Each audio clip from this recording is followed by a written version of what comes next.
Hi, and welcome to Mindful, Beautiful, and Thriving, a podcast series by Taarika Foundation.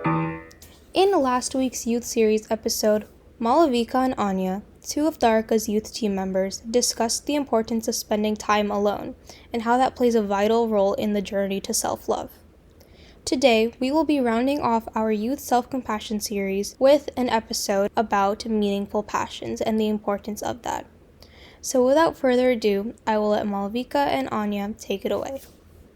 Hey guys! In this podcast, I want to address how to find meaningful passions and learn to make them a regular part of our lives. The primary reason why I wanted to start a self-compassion series was so that I could expand on this particular lesson, because I think it's just that valuable. First of all, passions are not the things that we think sound the most impressive to colleges or our relatives. They don't even necessarily have to be what you're planning to pursue as a career, although you can. A passion is something you can do that both challenges you and makes you happy. It's vital to explore new things to figure out what we love. Some hobbies I have are baking, dancing, and arts. I would not have found these hobbies without trying them out first. If you're interested in something and want to see if it excites you, first you need to find time to try it. You could also find out what skills come naturally for you. You might be an amazing baker or a great dancer, even if you haven't spent years learning these things. Yeah, for sure. And if you feel kind of stuck and you're also someone who's stuck to the same exact activity since you were a small child, those two things might be connected. For me, the process of figuring out what I love has been slow but also rewarding. It wasn't exactly like I slowly, gradually realized the interests that make me happy, but it was more like I realized suddenly in high school that there were specific things throughout middle school and recent times that have motivated me and perked my interest a lot more than other things. Also, just as a disclaimer for middle and high schoolers, don't feel the need to lie to yourself for the sake of having the, quote, right interests.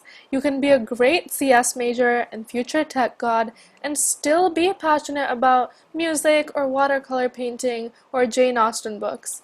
If you're aiming for a career in STEM, it can be a great motivating factor to study if biology is truly your passion.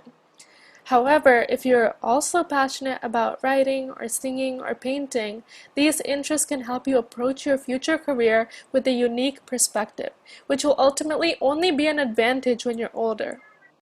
Right. And an important note to add is, a passion should also be slightly challenging. If you love writing, that's a great passion to have, because creativity and crafting good piece takes a lot of mental effort.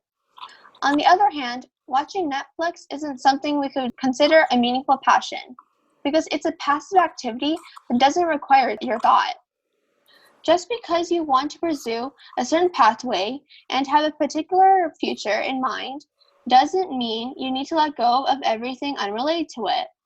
In middle school, most people are enjoying their hobbies and passions, but as they grow, they start to focus on their goal of having the specific career. When that happens, they lose what is important to them, what they love. That is why we should not only be focused on our goals, but also on our hobbies and passions. If you still can't seem to figure out the hobbies that make you happy, try asking yourself these 3 questions. 1. What makes you lose track of time?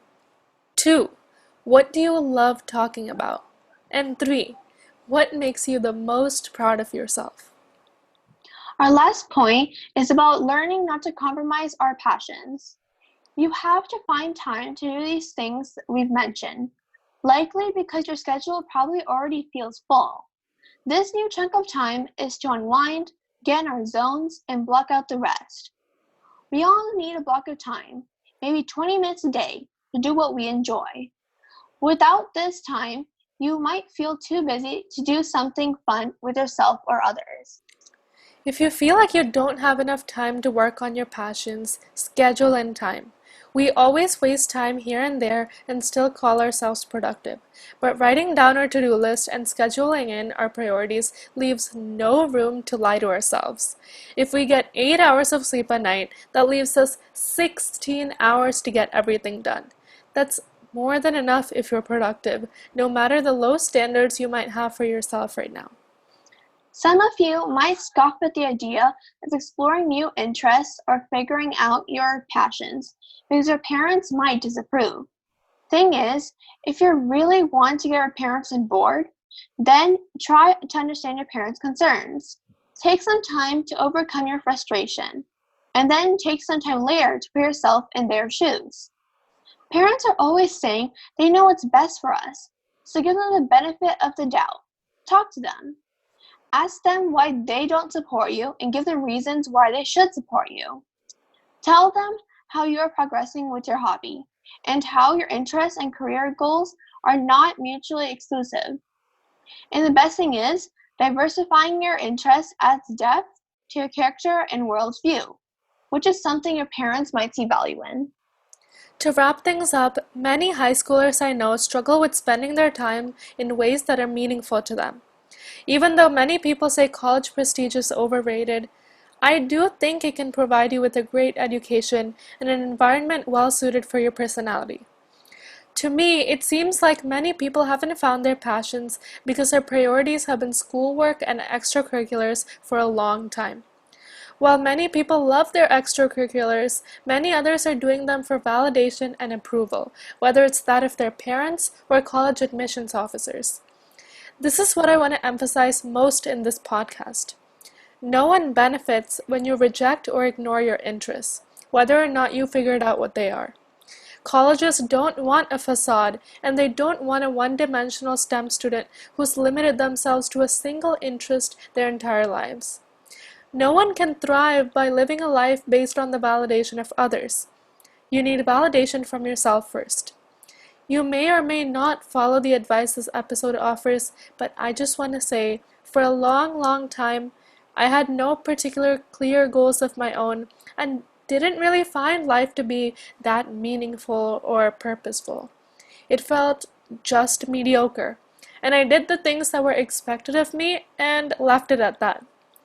Joining new clubs, figuring out my taste in music, reading cool books, spending more time with friends, journaling. These are the ways that I figured out what I like, such as writing, emotions, mental health, women's rights.